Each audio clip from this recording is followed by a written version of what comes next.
মিষ্টি জোনাকিতে তোমাদের সবাইকে স্বাগত জানাই। আজকের একটা ছোট্ট রাতের ব্লগ নিয়ে চলে এলাম। দেখো কি সুন্দর বাজার করে নিয়ে এসছে টাটকা টাটকা সব সবজি, ফুলকপি, গাজর, বেগুন। রাত্রিরে রান্নার তোড়জোড় করব। ভাত বসিয়ে দিয়েছি, এমন কড়াইয়ে জল গরম করেছি। ডালটা ধুয়ে ডালটা বসাবো। রাত্রিরে বেশি কিছু করব না, আর শুধু একটু ডাল করব পেঁয়াজ দিয়ে।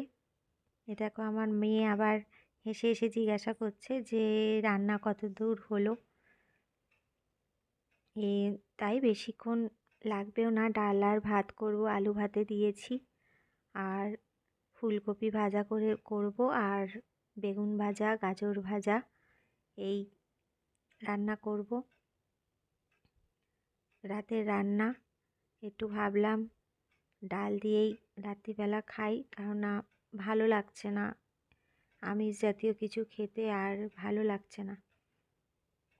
আমাদের এই সংসারের কাজ সারাদিন করতে করতে আমাদের আর ইচ্ছাও করে না যে নানান রকম রান্না রাত্রিরে করে এই ঠান্ডার সময় খাই। তাই যতটা পারি হালকাভাবে রাত্রিরে করার চেষ্টাই করি। ডাল সেদ্ধ যখন বসিয়েছি তখন একটু নুন, একটু হলুদ আর একটু তেল দিয়ে ডালটাকে সেদ্ধ করব, যাতে ডালটা তাড়াতাড়ি সেদ্ধ হয়ে যায় আর কম সময়ের মধ্যেও যাতে হয়ে যায়। কারণ মেয়েটার খিদেও পেয়েছে, ওকে খেতে দিতে হবে। ও একাই জোনাকি খেয়ে নেয় খাবার, অতটা বায়না এখন আর করে না খাওয়ার জন্য, বড় হয়ে গেছে।